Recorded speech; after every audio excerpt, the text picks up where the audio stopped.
அடுத்ததாக இது பற்றி பேசுவதற்காக விசிக பொதுச் செயலாளர் சிந்தனை செல்வன் அவர்கள் நம்மோடு இணைந்திருக்கிறார். அவரிடம் பேசலாம். வணக்கம் சார். தற்போது தாவேக தலைவர் விஜய் அவர்கள் பேசினது நீங்க பார்த்திருப்பீங்க. இது பற்றி உங்களோட முதற்கட்ட பார்வை என்ன சார்? வணக்கங்க. நண்பர் விஜய் அவர்கள் இப்போ பொதுவெளியில மக்களை சந்திக்கிற அந்த விஷயத்தை ஒரு முறைமைப்படுத்தி சந்திச்சதுங்கிறது வரவேற்கத்தகுந்தது. ஆனா அவர் மீண்டும் திமுக எதிர்ப்பை மீண்டும் அவர் தொடர்ந்து முன்னிலைப்படுத்துறாரு. அப்படி திமுகவையோ ஒரு அரசியல் கட்சியோ அதிகாரத்தில் இருக்கிற ஒரு கட்சியை விமர்சிப்பது என்பது எல்லாருக்குமான உரிமை. அந்த உரிமை தொடர்ந்து ஒரு கட்சியை தொடங்கி இருக்கிற அவருக்கும் உண்டு. ஆனா அங்க என்ன அடிப்படையான கோளாறு அப்படின்னா கொள்கை என்பதை பற்றி ஒரு தெளிவு இருக்கணும். அது இந்தியாவினுடைய அடிப்படையான போராட்டம்ங்கிறது அரசியலமைப்பு சாசனத்தால உறுதிப்படுத்தப்பட்டிருக்கிற ஜனநாயக உரிமைகளுக்கும் அதுக்கு நேர் எதிராக மதவாதத்தின் அடிப்படையில் இந்த ஜனநாயக உரிமைகளையும் பன்மை தன்மையும் மறுதளிக்கிற மதவாதத்துக்கும் இடையிலான சண்டை தான் இந்தியாவில் இருக்கக்கூடிய ஒரு பொலிட்டிக்கல் சினாரியோ. இந்த சண்டை நடந்துகிட்டு இருக்கும்போது இங்க கொள்கைங்கிறது ஒண்ணுதான். இந்த ரெண்டுல எதை நம்ம ஆதரிக்கிறோம் அப்படிங்கிறதான் ஒரு கான்ஸ்டிடியூஷனல் வேல்யூவை தொடர்ந்து நிலைநிறுத்தக்கூடிய மதச்சார்பின்மை என்கிற கருத்தை முன்னிறுத்தக்கூடிய விஷயம் ஒரு கொள்கை. இல்லை எங்களுக்கு சனாதனம் மதவாதம் பழைய ட்ரெடிஷனல் அப்படிங்கிறது இன்னொரு.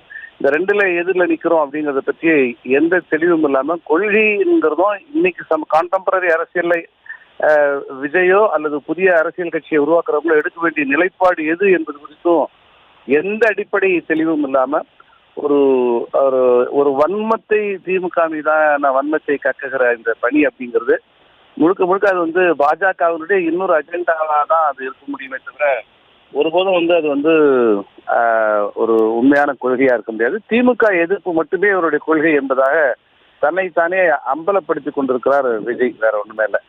இங்க பேச வேண்டிய ரொம்ப சீரியஸான விஷயங்கள் இருக்கும்போது திமுகவை எதிர்ப்பது மட்டுமே ஆன ஒரு விஷயமா இருக்காது. இந்த திமுக எதிர்ப்பு என்பதை பாஜக ஆதரவை நோக்கி நகர்த்துகிற விஷயமா தான் இது அமைய முடியும். இன்னைக்கு தமிழ்நாட்டில் ஒரு இந்த மாதிரியான கான்ஸ்டிடியூஷனல் வேல்யூவை மதச்சார்பின்மையை மானுட சமத்துவத்தை அரசமைப்பு சாசனத்துடைய விழுமியங்களை பாதுகாக்கிறதுக்கான யுத்தத்துல நிக்கிறவங்களை பற்றி எந்த கமெண்ட்டும் அவர்கிட்ட இல்லை. அதை பற்றிய எந்த பார்வையும் இல்லை. கொள்கை தொடர்பான எந்த புரிதலும் இல்லாம ஒரு சராசரியான அரசியல் கட்சியில இருந்த கடைநிலை பேச்சாளர்கள் பேசுற மாதிரியான பேச்சாதான் நண்பர் விஜயனுடைய பேச்சு இருக்கு. அதுல இன்னும் கொஞ்சம் முதிர்ச்சியும் ஆழத்தையும் இருந்தா நல்லா இருக்கும் முடிஞ்சதுதான் என்னுடைய முதற்கட்டமான பார்வையா இருக்கு. நீங்க சொன்னது மாதிரி தாவேகா திமுக எதிர்ப்பு மட்டுமே முன்னிலைப்படுத்துது அப்படின்னு சொல்லியிருக்கீங்க. ஆனா முன்னாடி பேசின ஒரு பத்திரிகையாளர் என்ன சொல்லியிருக்காரு அப்படின்னா, மூன்று கட்சிகளையுமே ஒரே நேரத்தில் எதிர்க்கிறத விட பிரதான கட்சியான திமுகவை எதிர்க்கிறது நல்லதுன்னு திமுக நினைச்சிருக்கோம் அப்படின்னு சொல்றாரு. சோ அப்ப திமுகவை முக்கியமான எதிரியா தாவேகா கருதுறதுனாலதான் திமுகவை மட்டுமே அழுத்தம் கொடுத்து அவங்க விமர்சிச்சுட்டு வராங்க அப்படிங்கிறதையும் நம்ம பார்க்க வேண்டியிருக்கு. இன்னொரு பக்கம் திமுக எம்எல்ஏ எழிலன் அவர்களே தற்கூரின்னு தாவேகாவை விமர்சிக்க வேண்டாம்னு சொன்னதை பெருமையா விஜய் பேசியிருக்காரு. அப்ப திமுக கூட்டணி கட்சிகளுடைய ஒரு சில பேரோட மனநிலையும் இப்படிதான் இருக்கும்னு எடுத்துக்கலாமா? இல்ல அதாவது ஒரு நமக்கு எதிர்நிலையில் நிக்கிறவர்கிட்ட எல்லாமே எதிர்மறை கருத்தாதான் இருக்கும்னு நம்ம புரிந்து கொள்றது ரொம்ப தப்புங்க. நம்ம யாரு எதிர்நிலையில் மரியாதைக்குரிய பாரத பிரதமர் மோடி கிட்ட கூட பிளஸ் பாயிண்ட் ஏதாவது இருக்கான்னு கேட்டாக்கா என்னால பாஜக சொல்றவங்களை விட என்னால கூடுதலா சில விஷயங்களை சொல்லணும். அவருடைய உழைப்பு, அவர் தொடர்ச்சியா எடுத்துக்கிற அந்த முயற்சிகள் இதெல்லாம் நம்ம பிளஸ் பாயிண்டே இல்லைன்னு சொல்லிட முடியாது. அதனால விஜய் கிட்ட இருக்கக்கூடிய சில அம்சங்களை சொல்வதனாலே விஜய் ஆதரிப்பதாக அது பொருளா ஆயிட முடியாது.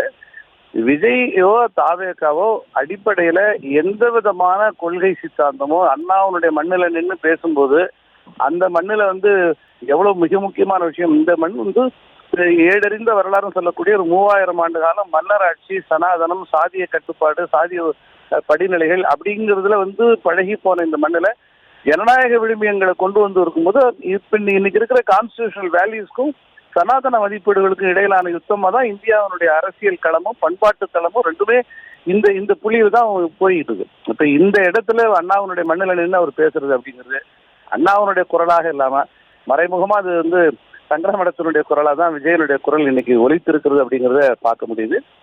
அது பிரதான கட்சிகள்லாம் இருக்கிறாங்க, அதுல இதை பண்றோம். கட்சிகளை மையப்படுத்தி அரசியல் பேசக்கூடாது. எது பிரதான முரண்பாடு என்பதுதான் நம்ம பேசணும். இன்னைக்கு பிரதான முரண்பாடு என்பது மதச்சார்பின்மைக்கும் மதத்துக்கும் இல்ல, மதத்தின் அடிப்படையில அரசியலை கட்டமைக்கிற மதவாதத்துக்கும் இடையிலான முரண்பாடு தான் பிரதான முரண்பாடு. இந்த முரண்பாட்டில் நீங்க எந்த பக்கத்துல நிக்கிறீங்க என்பதுதான் உங்களுடைய பிரதானமான ஸ்டாண்டா இருக்க முடியும். அந்த ஸ்டாண்டை பத்தி எந்த பார்வையும் தாவேக்காவுக்கோ நண்பர் விஜய்க்கோ அடி துளி கூட இல்லை அப்படிங்கிறத இன்னைக்கு புரிந்து கொள்ள முடியுது. மீண்டும் நான் சொல்ல விரும்புறது என்னன்னாக்கா, யாரோ எழுதி கொடுக்குற ஸ்கிரிப்டா என்ன அதெல்லாம் எனக்கு ஒன்றும் தெரியாது.